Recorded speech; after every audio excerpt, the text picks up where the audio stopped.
ಪ್ರಕಾಶ್ ಅವರದ ಜಮೀನಲ್ಲಿ 2 ಎಕರೆ ಒಂದು ಗೊನೆ ಸುಮಾರು 50 ರಿಂದ 60 ಕೆಜಿ ಬರುವಂತ ಗೊನೆಗಳನ್ನೇ ಒಂದೇ ಸಮಾನ ರೀತಿಯಲ್ಲಿ ಎಲ್ಲಾ ಗೊನೆಗಳು ಬೆಳವಣಿಗೆ ಬಂದಿರೋದನ್ನ ನಾವು ಗಮನಿಸಬಹುದು. 3ನೇ ಕುಳೆ ಬಾಳ ಇದು. ಈ ಗೊನೆನೂ ನೀಟಾಗಿ ಬಂದಿದೆ, ಕಲರು ಚೆನ್ನಾಗದ, ಎಲ್ಲ ಗಿಡಗಳು ಒಂದೇ ತರ ಕಾಣ್ತಾವ್ರಿ.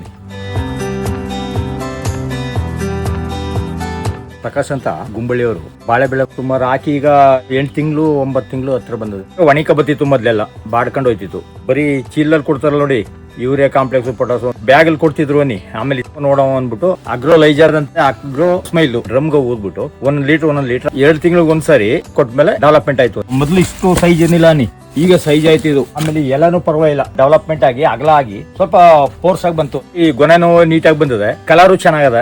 3ನೇ ಕುಳೆ ಬಾಳ ಇದು. ಎಲ್ಲ ಗಿಡಗಳು ಒಂದೇ ತರ ಕಾಣ್ತಾವ್ರಿ. ಈ ಗೊಬ್ಬರ ನಾನು ಏನಪ್ಪ ಅಂದ್ಬಿಟ್ಟು ಜಿತಿನ ಆಗ್ರೋ ಟ್ರೇಡರ್ಸ್ 700 ತಗೊಂಡಿದ್ದೇನೆ. ಬಾಳೆ ಬೆಳೆಗೆ ಏನ್ ಮಾಡ್ಬೇಕಂದ್ರೆ ಪ್ರಾರಂಭದಲ್ಲಿ 2 ತಿಂಗಳಿಗೆ ಒಂದ್ಸಾರಿ, 4 ತಿಂಗಳಿಗೆ ಒಂದ್ಸಾರಿ, 6 ತಿಂಗಳಿಗೆ ಒಂದ್ಸಾರಿ ಮತ್ತು ಗೊನೆ ಬಂದ ನಂತರ 8 ತಿಂಗಳಿಗೆ ಒಂದ್ಸಾರಿ 4 ಸಾರಿ ಆಗ್ರೋರೈಸರ್ ಮತ್ತು ಆಗ್ರೋ ಸ್ಮೈಲ್ ಕೊಟ್ಟಂತ ಸಂದರ್ಭದಲ್ಲಿ ಉತ್ತಮವಾದ ಬೆಳೆಯನ್ನ ಬೆಳಿಬಹುದು. ಉದಾಹರಣೆ ಅಂದ್ರೆ ಪ್ರಕಾಶ್ ಅವರದ ಜಮೀನಲ್ಲಿ 2 ಎಕರೆ ಒಂದು ಗೊನೆ ಸುಮಾರು 50 ರಿಂದ 60 ಕೆಜಿ ಬರುವಂತ ಗೊನೆಗಳನ್ನೇ ಸಂಪೂರ್ಣವಾಗಿ ಒಂದೇ ಸಮಾನ ರೀತಿಯಲ್ಲಿ ಎಲ್ಲಾ ಗೊನೆಗಳು ಬೆಳವಣಿಗೆ ಬಂದಿರೋದನ್ನ ನಾವು ಗಮನಿಸಬಹುದು. ಅವರ ಅಕ್ಕಪಕ್ಕದ ಎಲ್ಲಾ ಜಮೀನವರಿಗೂ ಕೂಡ ಆಗ್ರೋರೈಸರ್ ಮತ್ತು ಆಗ್ರೋ ಸ್ಮೈಲ್ ನ ಬಳಸಿ ಅಂತ ಅವ್ರಿಗೆ ಹೇಳ್ತಾ ಇದ್ದಾರೆ.